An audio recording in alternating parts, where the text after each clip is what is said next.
So I'll simply say that our next guest today is Professor Lennart Olsson. Lennart, I don't even know how to start describing you because you've just done too much. From what I gather, Lennart is a professor of geography at Lund University.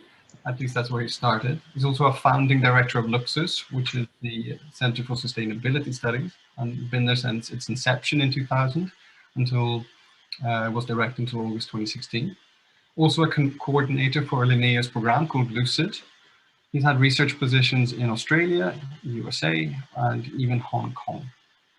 He has also participated in several international assignments, and surprise, he was the lead author on the IPCC report on good practice guidance for LULUCF in 2002 to 2003. Current research, among many, is looking at human-nature interactions in the context of land degradation, food security in both Africa and globally, and the politics of climate change in this context, that is poverty and food security. Please give another warm digital applause for second speaking of the evening, the fantastically intelligent Swedish all-father of the sustainability movement, Mr. Lennart Olsson.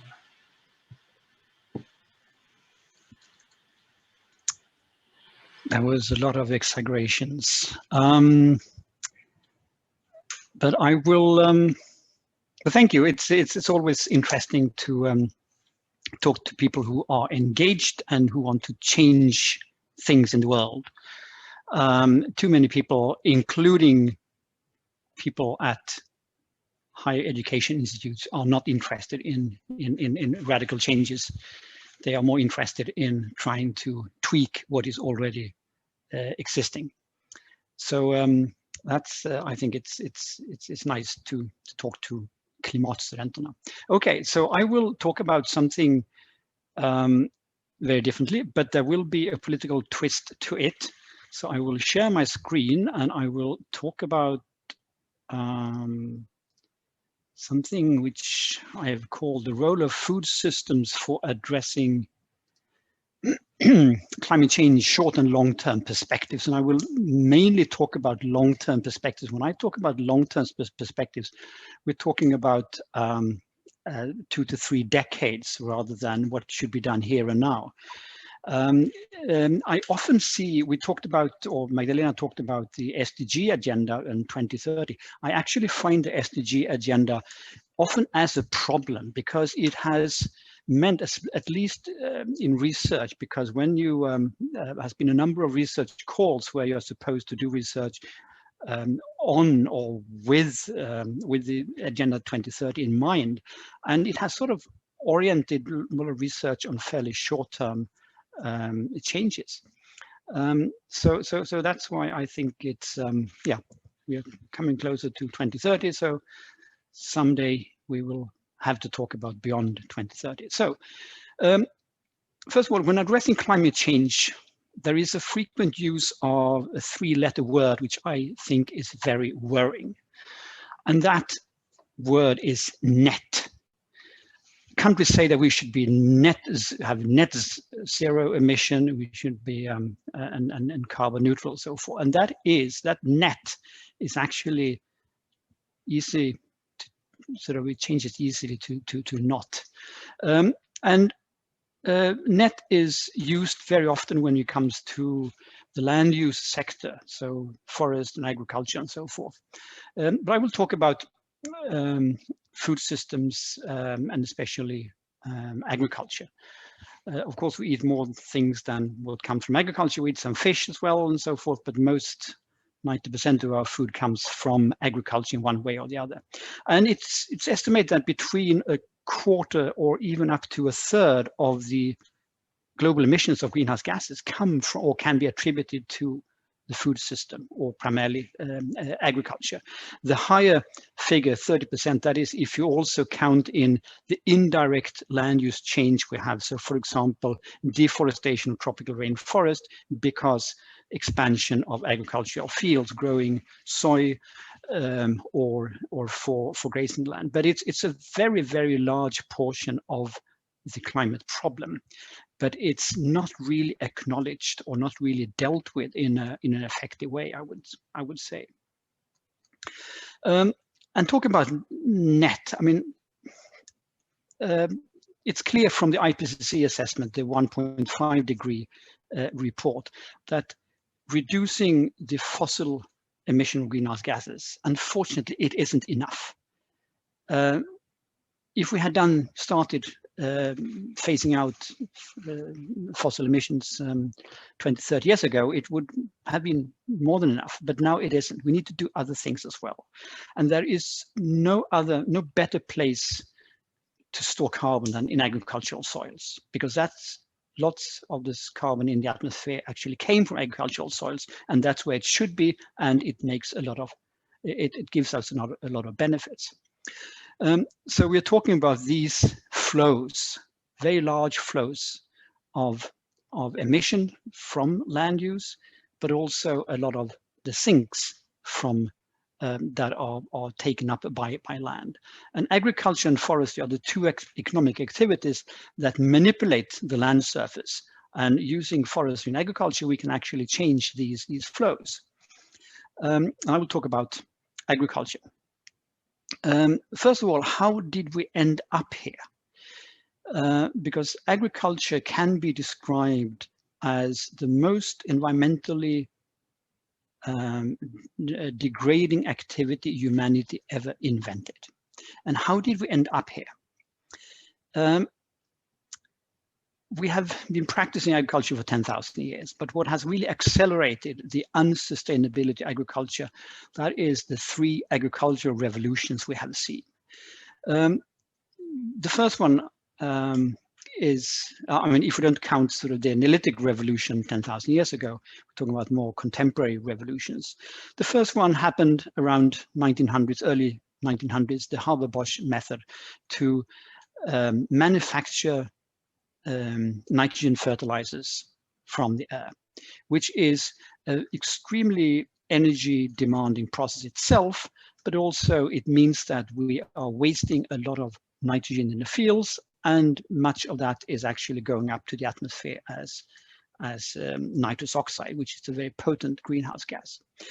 The second agricultural revolution, I claim, was the Green Revolution, mid-1900s, when scientists were able to breed very high-yielding plants or crops. Of course, they are fantastic in producing a lot of food, but it was accompanied with an extreme an acceleration in the use of agrochemicals, including fertilizers and pesticides, which are causing other problems. The third revolution is the GM technologies of the late 1900s, 1980s, 90s, and so forth, which has actually even further enhanced the use of agrochemicals. Even if the technology of GM as such, I have less problems with. It is what it has been used for, which is the problem. It has been used to strengthen the economic power over agricultural sector by a few corporations. So we end up here in this situation due to this. And so scientists are clear. Agriculture must change for many reasons. And I will bring up 3. Climate change, obvious. It is a big contributor to climate change. It is the biggest cause of ill health of soil and pollinators, and rural poverty inequality. Agriculture is a sector which is deeply socially deeply in trouble all over the world. So some of the problems: erosion. We lose soils 2 to 3 orders of magnitude faster than they are generated. We lose about 50% of the nitrogen fertilizers or manure we put out there. We are losing carbon from the soil, and on average we have lost between 40 and 70% of the organic carbon content of agricultural soils compared to when they were natural ecosystems.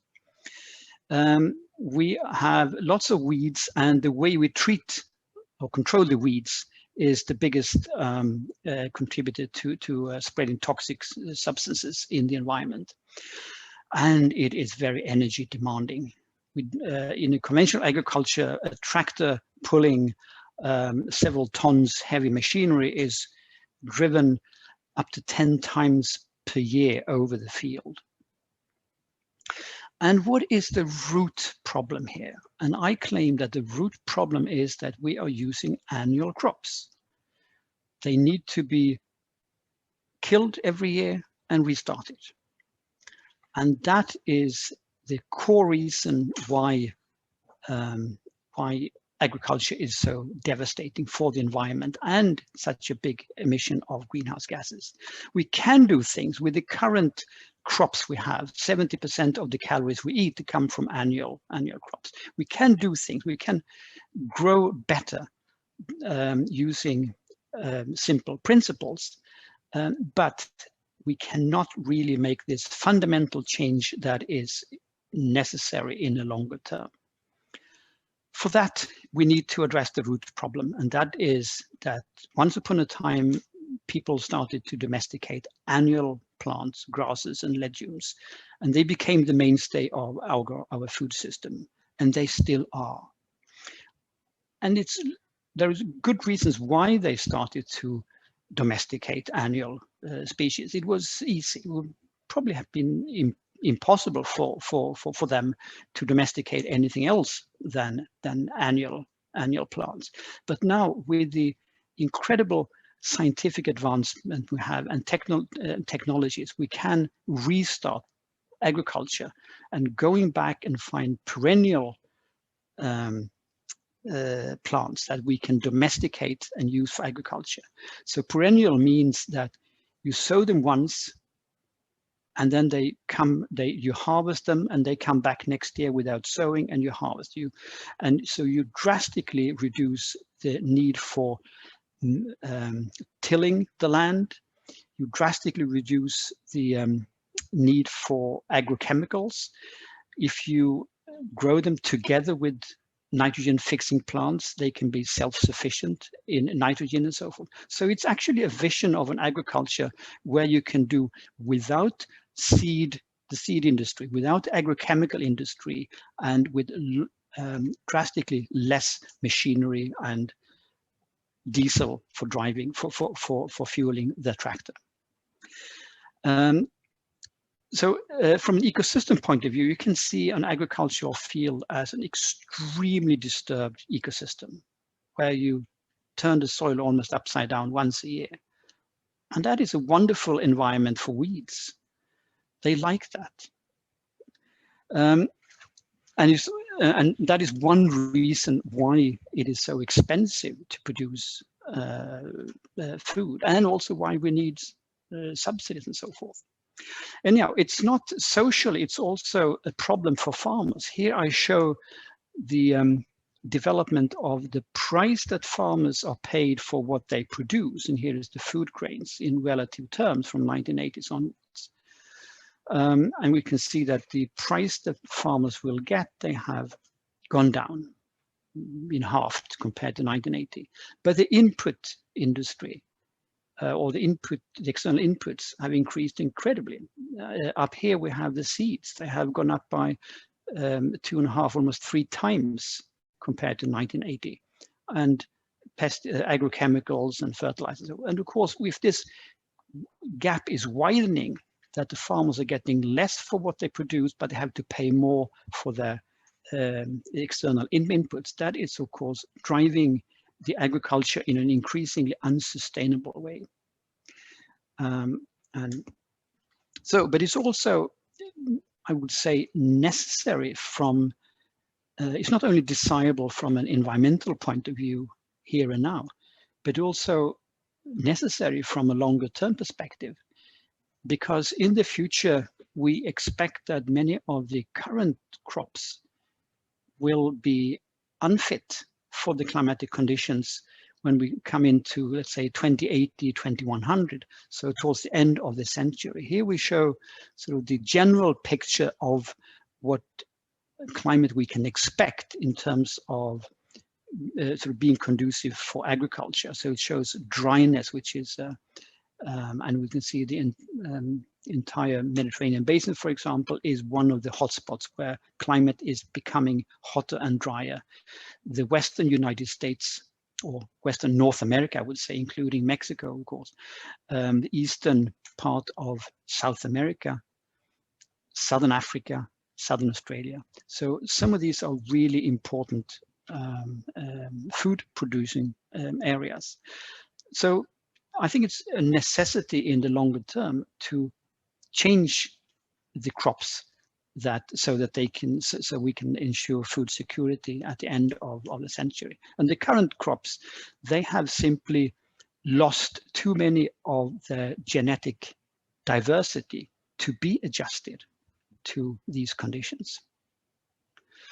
So this is in 1980, when the idea was first conceived by an American, it was seen as utopian.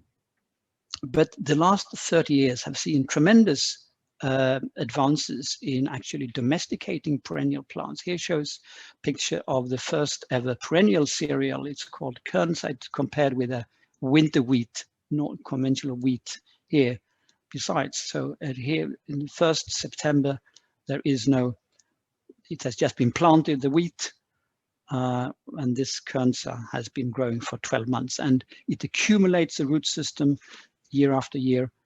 And when we come to June, in the last picture here, the wheat is ready to be harvested and the roots will die off and they will restart again next year, while the perennial one just goes on and on and on. So in essence, here are some of the traits we can expect. It's still low seed yield, about sort of 1 ton per hectare compared to 6, 7, 8 tons of wheat, but it is increasing, and over 2-3 decades it is possible to breed this to become competitive with wheat. And from a climate change point of view, I think this is especially interesting, that it is actually it's thanks to the enormous root system, it has the ability to actually draw down carbon from the atmosphere. It has been measured over 5 years, consecutive measurements, an average 13 ton per hectare of CO2, while conventional wheat is, in the best case, it is neutral. In the worst case, it's actually a source of carbon. And while kernza is producing food and sequestering large amounts of carbon. So here and this is what it looks like, to show that it's not entirely utopian. This is it's grown outside Lund in experiments. So the idea, the vision is that by let's say 40, we will have a perennial alternative to all the big staple food crops in the world. So we have sorghum, for example, which is the most important cereal for tropical regions.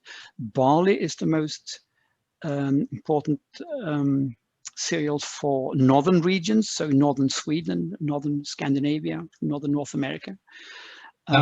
Yes? 4 minutes ago. Okay, thank you. And we have a number of legumes and oil seeds. The research is growing around the world. I'm trying to plant this at Lund University in Sweden, and we have a sort of a cluster in Sweden which is participating in this exciting. But the vision is not shared by all, of course.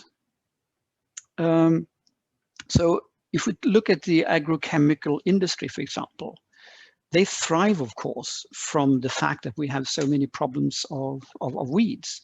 This diagram shows the number of species that have become resistant to the most important herbicide used. And we can see this exponential growth in number of species that are resistant, that you can't kill with glyphosate, the most common. And this is, of course, a wonderful business idea, because then you need to produce more herbicides and sell cocktails of herbicides instead. So if your business is to manage a problem, You don't want that problem to go away. But with the perennial revolution, we would like to change the very root cause of this rather than manage the problem. And of course, the resistance to this development is primarily from the agrochemical, I call it the agrochemical industrial complex. We can discuss later why. And here I just show a company, Monsanto, which was one of the biggest agrochemical companies that during the 80s and 90s and into the 2000s started to buy up all the seed industries they could find. So in essence, most of the seed, something like 70% of the seed industry is actually controlled by the agrochemical industry. And this causes a very sort of unhealthy alliance between the ones that are developing seeds and the ones that want to sell agrochemicals to farmers. Because the best way to promote your agrochemicals is, of course, to make sure that the seeds like your chemicals. So I think we have very good scientific evidence that perennial revolution is possible and necessary. Mitigating climate change, it will be a real game changer in a number of decades if it's done. Necessary for ensuring food security towards the end of the century. It can reduce erosion to zero, and it can also stop the coastal pollution. We have outside every major river, we have dead marine zones because of all the nutrients, excess nutrients that are washed out from the agriculture. And we can improve biodiversity because we don't need to use herbicides. And we can revitalize rural societies because we can make agriculture much more so independent of external, very expensive external inputs. And so my big question is, why is this not part of the socio-technical imagery, like BECCS, for example? And I think the reason is that BECCS and other sort of related technologies and direct air capture and so forth are backed by very powerful economic actors like the energy industry and so forth. And they are very successful in promoting these imageries.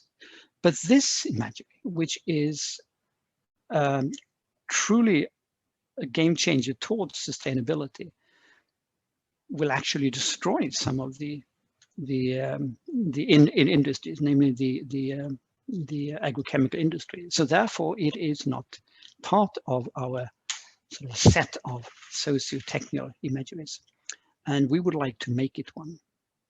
So thank you for listening and looking forward to discussion. And I will stop sharing my screen. Now we have 35 minutes for discussions. So if you have any questions and you want to ask them specifically on your own, you can use the raise hand function and ask it to them. If you want to write it, you can write it in the chat and I will read it to them. And you can do that in Swedish or English, and I will do my best to translate. And if Lennart or Magdalena want to ask or answer or comment on what's just been said, just raise your hands physically, because you can't use the raise hand function. So that way I will see if you want to say something. So firstly, I thought I'd ask a bit to Magdalena Bexell, because I thought what you said was really interesting. Both of you, of course, but I was thinking about accountability, especially. It feels to me that this is such a key issue of how do we keep others accountable, and especially if you're looking at a national context, because it seems to be both accountability within the nation but also outside. I was hoping you could share a bit more light on how you think about this. Yes, sure. I think both of these agendas show how accountability is really a global national nexus of relationships. So coming from the global level, there are globally developed attempts at accountability mechanisms, but these are very soft given the nature of global politics and intergovernmental negotiations, because governments do not create binding agreements in the hard sense for themselves. So what remains effectively for the large number of citizens are national political institutions and the quality of accountability mechanisms there, where of course a range of actors are very central to activate those institutions, such as civil society in the case, and researchers in the case of sustainability. So this boils down to the democratic qualities of national political systems, where unfortunately, as you may know, there is a trend towards more authoritarianism today. So in the end, given unfortunately the weak international accountability relations, if I have to select one level that is key for developing accountability, it's really national political institutions, where there can be this kind of systematic accountability relations that we really need to strengthen. Then we should also remember that in the case of the SDGs, there's been a huge expansion of indicators for follow-up and review. So at all levels, globally, nationally, and even locally. In Sweden, the municipal level has their own set of indicators for the SDGs. So this provides an opportunity for improving accountability, but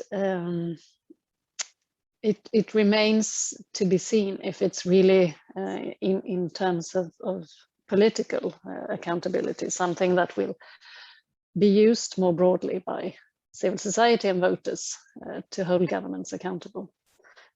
I can speak for 30 minutes about this, but I maybe should stop now.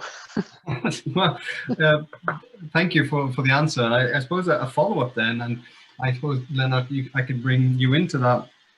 But if you're looking more to the national level of solving these issues, how does that work with if you're not looking at Agenda 2030, but what I hear then is that we might need to scale back the what would you call that, like the superstructure, geopolitical scale of it, and look more on the national level.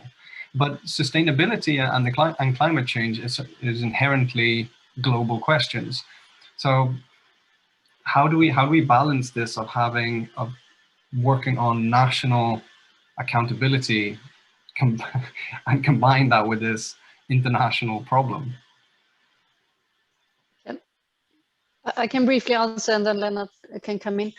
I think global movements are extremely important to make people aware that they should pressure their governments for accountability. So clearly there is this very strong need for global movements to both put pressure on governments in intergovernmental fora, but also to make sure that citizens are activated to use their domestic political institutions as well.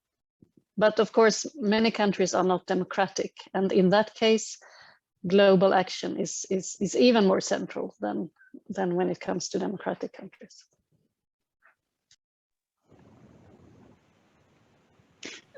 Can I say something and perhaps ask Magdalena also what she thinks about this? Because it is, of course, a problem that there is no international government. there's very sort of weak possibilities of actually forcing countries to do anything.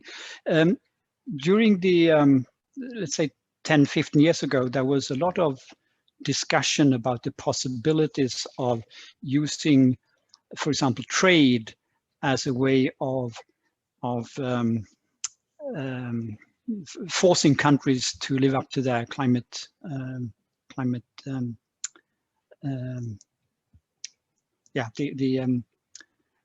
in those days, during the Kyoto Protocol, it was not sort of NDCs, it was more sort of legally binding, but there was no compliance mechanism in Kyoto. So there were these ideas. But then, of course, WTO is sort of not a very strong institution any longer, like it was 15, 20 years ago. So Magdalena, are there any attempts at the global level to use the different, like trade, to force or to push countries to do better on sustainability?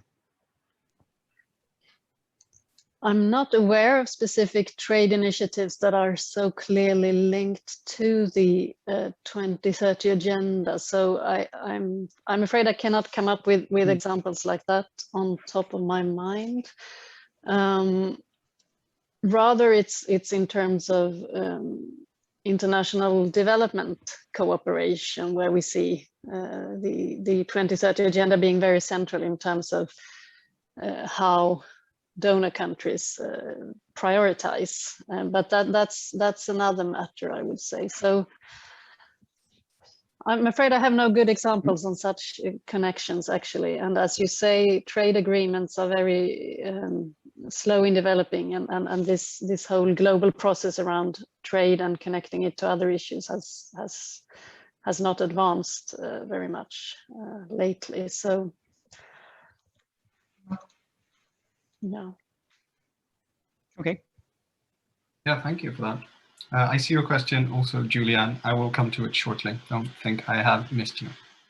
I was thinking a little more about this while we're on the topic of government and power, because I've seen you written about power as well, Magdalena, and I think that's extremely relevant in this discussion, because we talk about global movements and that we need to start them, and we need to get more people on board and show that our kind of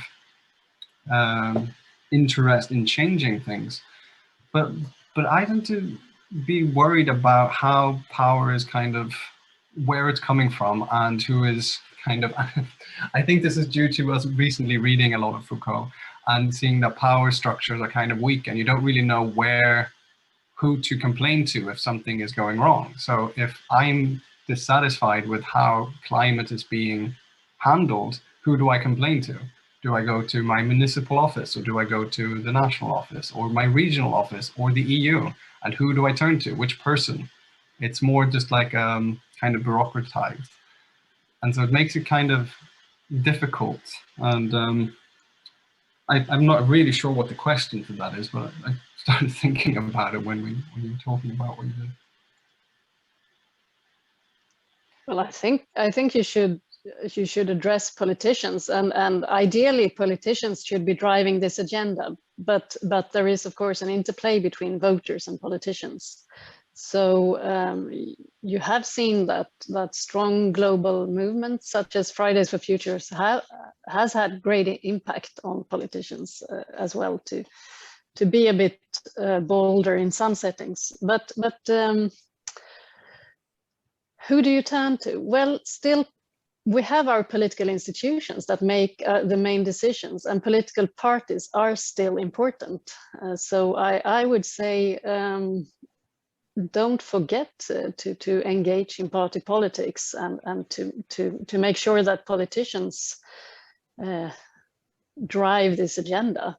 So if you need an institutional venue to turn to, I think party politics is such a venue, and civil society is, of course, another one that exerts pressure on these political institutions very clearly at the national level. So these two would be my two suggestions on the top of my mind, like that. Yeah, thank you very much. Lennart, you wanted to comment on that? Yes, I think this is interesting, because I think it's strange that very few established political parties have actually been able to benefit from the youth movement. I mean, in Sweden, for example, we have had which is the country where it all started, perhaps. None of the established political parties have actually been able to harness this strong movement. And in other countries, perhaps in Germany, but Belgium, for example, that had a sort of very, very active youth movement, and the established political parties, they seem to be completely unmoved by this. I think this is interesting. So yeah, what does a political scientist say about this? No, but it remains the case that environmental issues and sustainability more broadly does not come out among the top priorities of voters on election day. So this is, I guess, why politicians don't assume this leading role in driving climate policies that we would like them to lead the opinion, of course, ahead. But this is not in balance what voters elect them for on election day, even if there is great awareness and so on, and rising awareness in Sweden, not the least. But politicians don't really dare to move ahead as much as we would want them to. Yeah, thank you for that. It's yeah, really interesting, and I think we could probably talk about this subject for a long time, and I can imagine we'll come back to it. But voters should ask their children what they should vote for, and then, so I mean, I think it's sort of short-sightedness to and also perhaps it's a bit of a problem that all the opinion polls, they are with voters. But if we just think about sort of 5-10 years into the future, so 1 or 2 elections, there will be sort of this youth generation will be voters, and then it's important to have something to vote for. Yeah, I suppose that's the question then becomes, is it radical enough? And is it, where are we then? It'll be interesting to see. But I wanted to ask these questions from Juliana, so I don't miss them. And they are for Lennart. It's 2 parts. The first question is, what does Kernza taste like? Is it any different from wheat? And 2, one of the biggest problems, to Juliana's understanding, is that perennial agriculture, the natural weed management strategies do not work. So that the use of perennial crops might actually result in an increased use of herbicides. What is your thoughts on this, and do you see any solutions on this horizon? Okay, if we start with the tricky question, which is weed problem. Weeds are usually established in a field when you after tillage, when you plow the field, you harrow, you have sort of a naked field. That is the period when weeds will get an opportunity to establish themselves. With the perennial system, you only plant once, or in practice, you probably do it after 5, 6, 7 years. You will replant. But the problem is when you start the cultivation, because the perennial crops are a bit slower in its establishment. So this is a problem. This is an issue that many people are thinking of, but there are very smart ways of dealing with it. For example, starting with growing an annual nitrogen fixing crop like alfalfa or clover, which is very good at suppressing weeds, and then after a while you get the perennial in. So there are possibilities. I mean, the research is not just plant breeding to have new cultivars, but it's also research on whole cropping systems that are required. So and of course this is a fairly slow process. Agricultural research is fairly slow because you have to wait sort of 1 year for one generation to mature and so forth. But I think there are very good reasons to believe that we can become almost independent of chemical herbicides with perennial cropping systems. Kernza tastes very nice. It is it's more nutritious than wheat.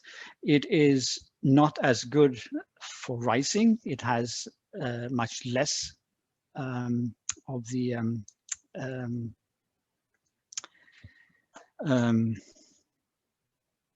I lost the word. Gluten, less gluten than wheat, but it's such things can probably be tweaked or changed fairly easily with plant breeding.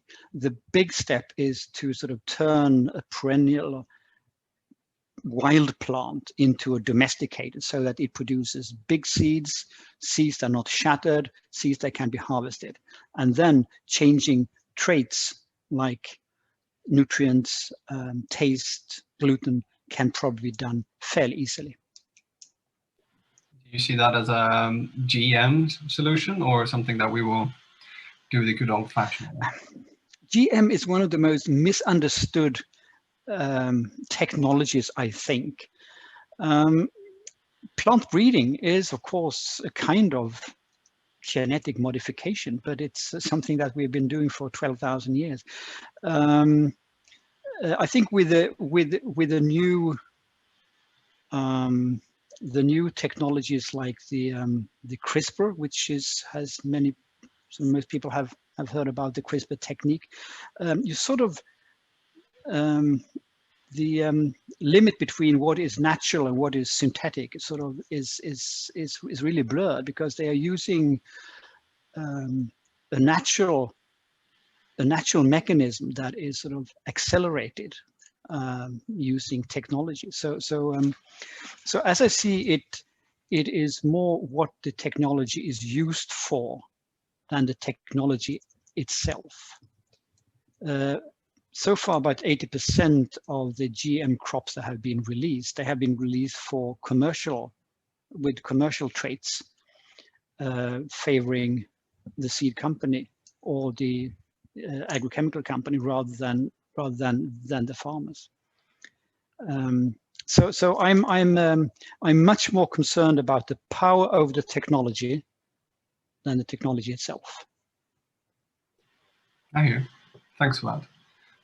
But to tie back to Juliana, then you don't see there as a problem that natural weed management and that natural weed management strategies are working usually fine. Yeah, because I mean, a field that is established with a perennial grain, there is no chance for weed to they are simply out-competed. Okay. What about the first time you plant it? Because you need to do it once, right? That is the challenge. That is the problem. And I'm sure we have been reasoning about this. I'm sure that Monsanto would like to have a Roundup ready Kernza.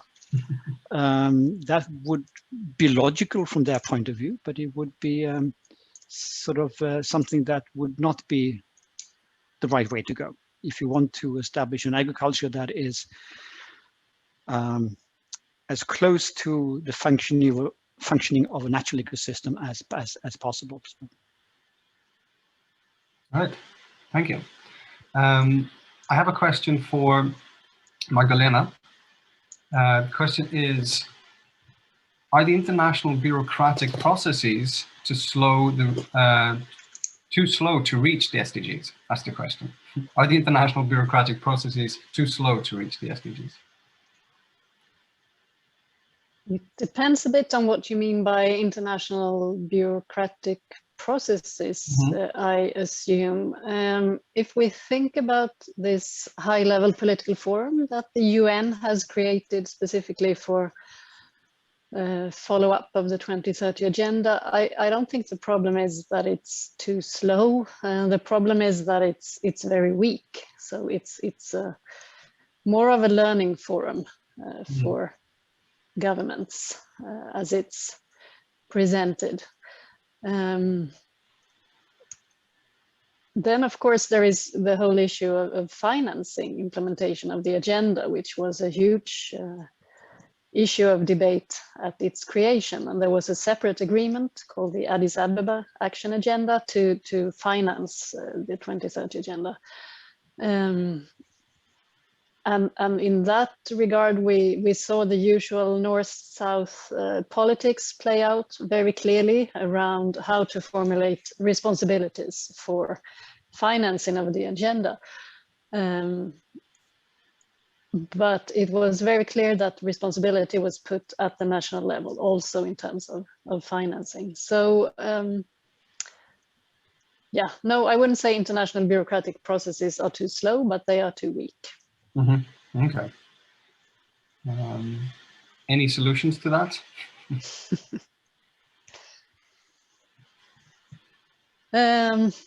Well, I'm not too idealistic with regard to international politics, so solutions don't come easy in that regard.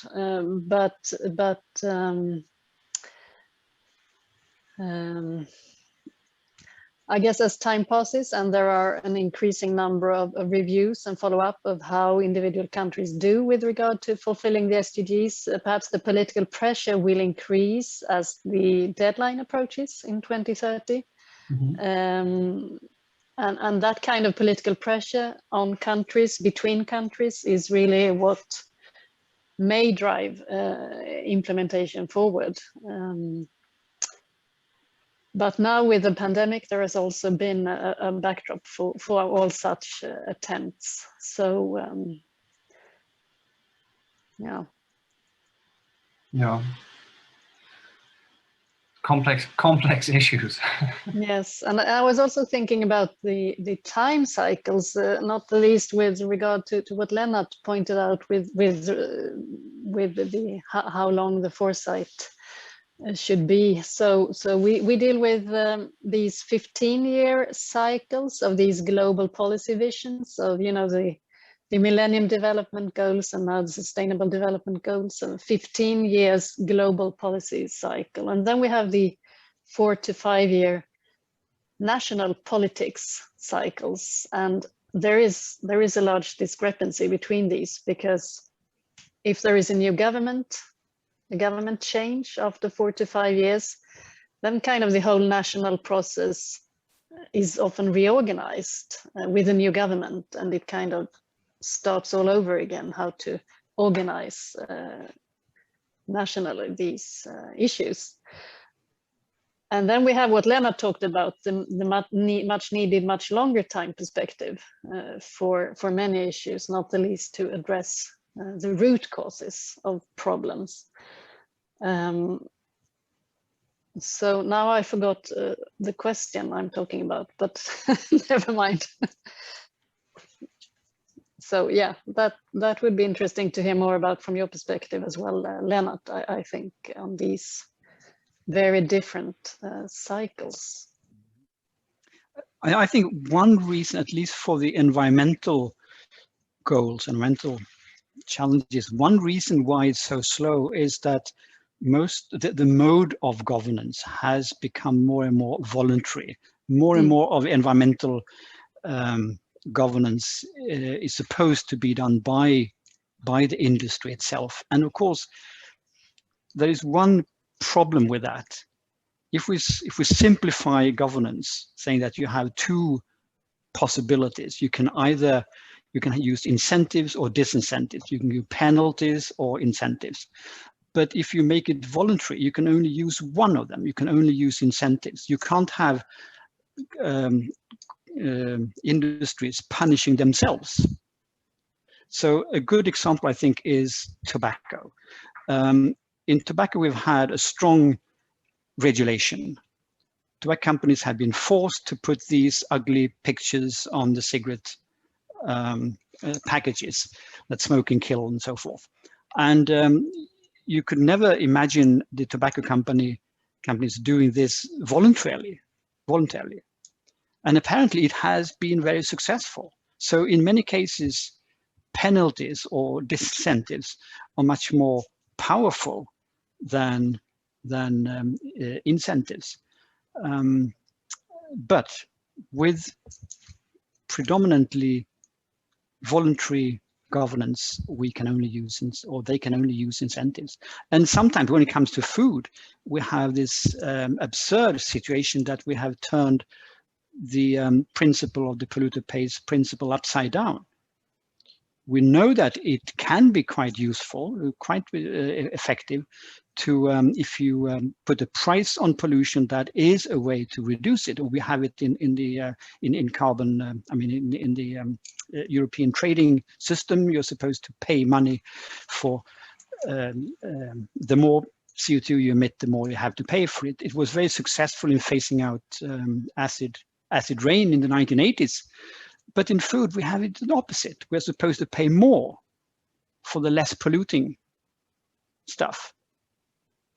And this is because regulation on food has been voluntary. So I think there is a problem here, how to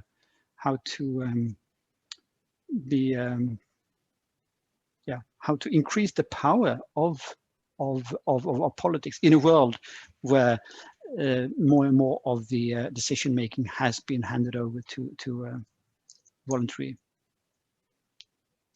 governance. Thank you. Yeah, it's a very interesting comparison between tobacco and food, and an important one, I feel. We have a few minutes left. There are quite a lot of questions coming in. I was hoping to do a few more minutes of questions. So if you could, please answer them in as few words as you can to see if yes or no have shorter answers, perhaps. One, which is hard to keep short, but is nonetheless, what is the biggest challenge for the perennial crops for more sustainable agriculture? Is it resources, growers, or consumers? The reaction from the agrochemical industry. That's the biggest challenge. They will determine whether this will be realized or not, I think. All right. So from a different question, but becomes kind of a follow-up on that. If perennial plant seeds, are they being appropriated by seed patent companies, like you're talking about, in the same way? Or are they still being bought and sold by other companies?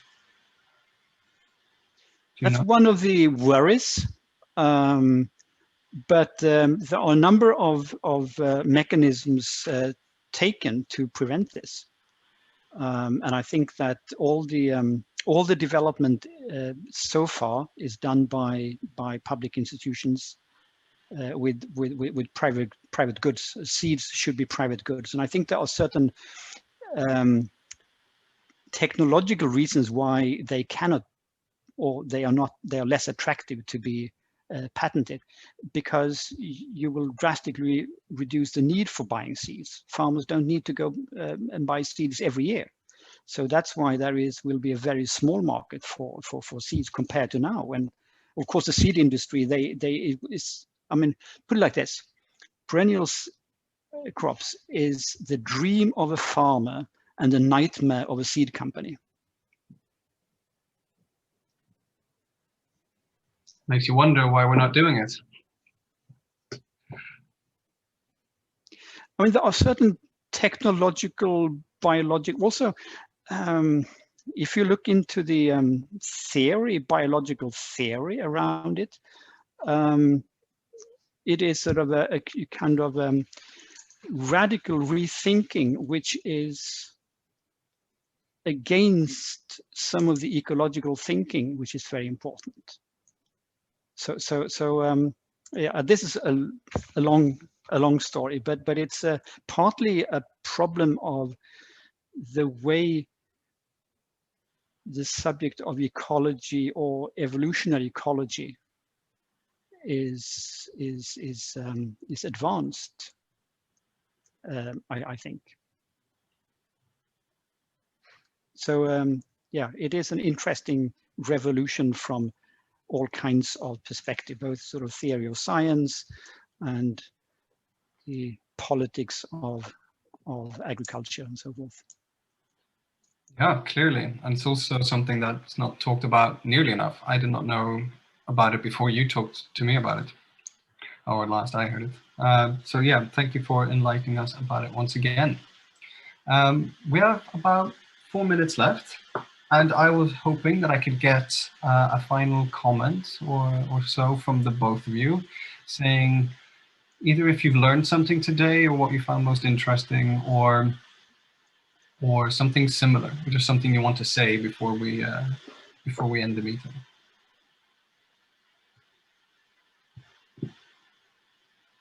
Should I start? Yeah, okay.